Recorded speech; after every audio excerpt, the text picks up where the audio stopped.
We've heard from you this morning presenting at the conference and some other bank CEOs, very optimistic about the consumer, it seems. Talk us through that. And then you've got some sort of unique data you always have about how retail sales is going in the holiday period. Well, you have to start a little bit from the structure. In the end of the day, the U.S. economy is 2/3, 70% consumer driven. And so if the U.S. consumer is doing well, we know the U.S. economy is going to do pretty well. And so if you look at our spending, just in general, last year to this year, it's up about 5.5% to 6%. And that's across $3 trillion of card usage, of checks written, of cash out of the ATM. So it's a big data set.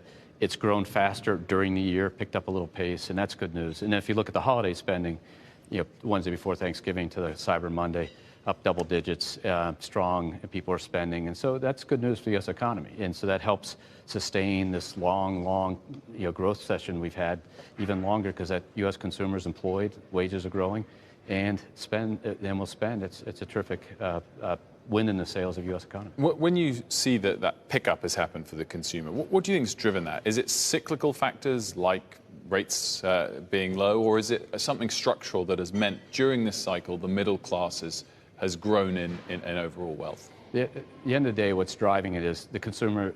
The average consumer in America, there's 330 million people, about 150 million of them work. They have a job. That job, they're growing in promotions and they're doing things. A teammate that started in 2010 for us at $50,000 has had 10% per year salary and wage growth per year.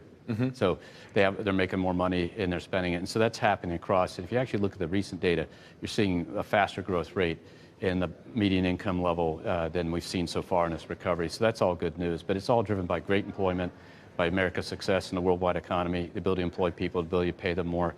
And that's what's driving consumers to spend. That's when they spend. They're not going to spend if they're worried about their job or worried about getting paid. Is the corporate sector weaker?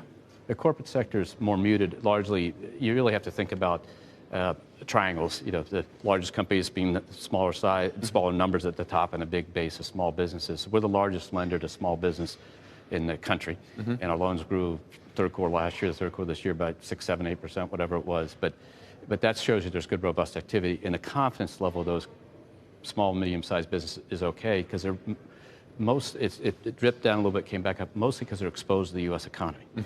When you get bigger, you have the trade issues, you have to worry about China's slowdown, you have to worry about Europe's sluggishness, Japan's sluggishness, Brazil, because you're involved in worldwide commerce, both in how you get your products to sell in the U.S., but also where you sell around the world. And so our observation's been as you get higher up, the nervousness about what's going on, but they're still employing a lot of people, fighting to get people to do the work.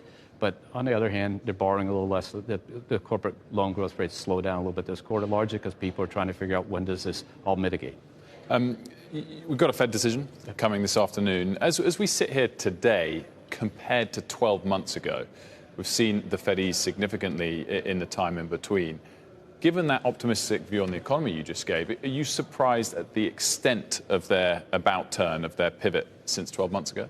Well, I think they've made it clear in the minutes that basically they have to be there to provide this insurance policy to make sure this very long recovery and growth cycle stays in there. And if you look at the Chair Greenspan in the 90s and stuff, there have been times when you have to go in and help a little bit because of the impacts of trade, the impacts of things that are sort of outside the United States. So it's not a good observation by me to say that they put the insurance policy and they've said it. And I think now that they've put enough in, and I think they'll hold. That's what the market says, and that's what we believe in the company. We've seen some price wars in the online brokers, and it's led to some consolidation.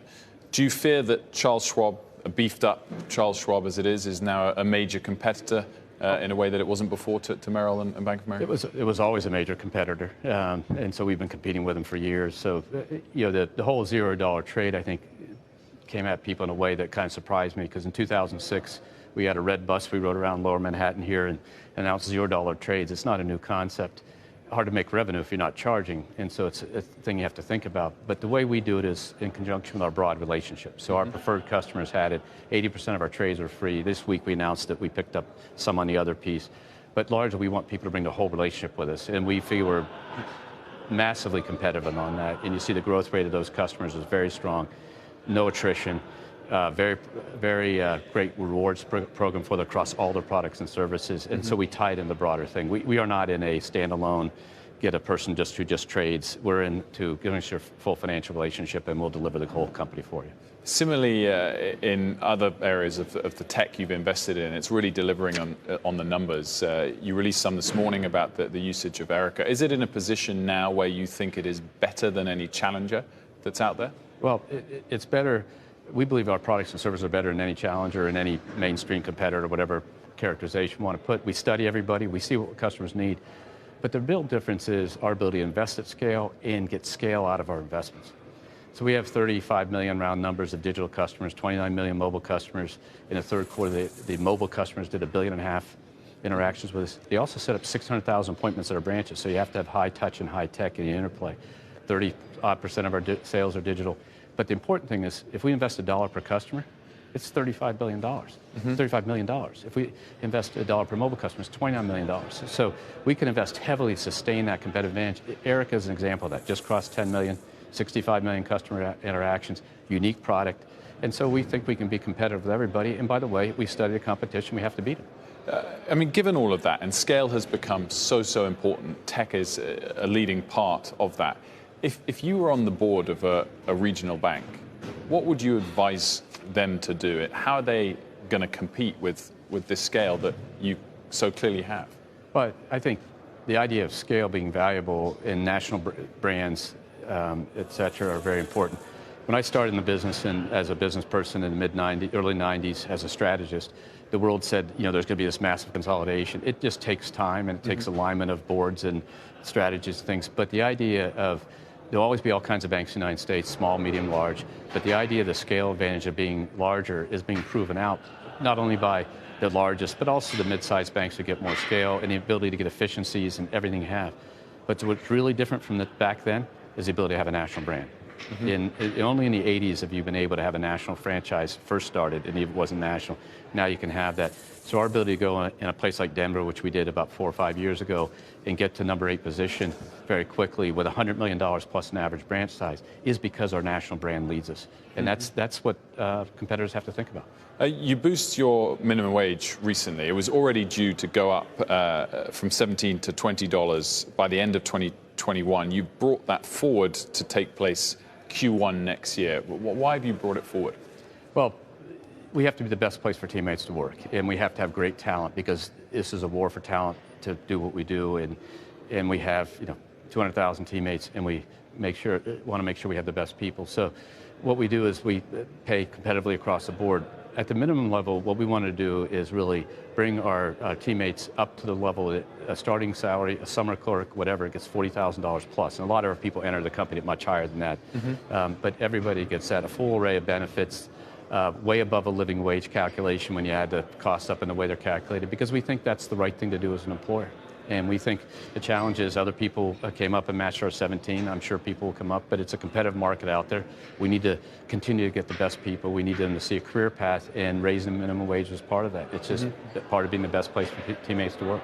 Should politicians like Senator Warren, who regularly criticize people who have accumulated vast wealth or criticize executive pay, should they acknowledge the changes you're making as well at the same time at the bottom? Well, people acknowledge the changes we make in the Human Capital Report. You asked me the question about $20, the competitors moving up and matching.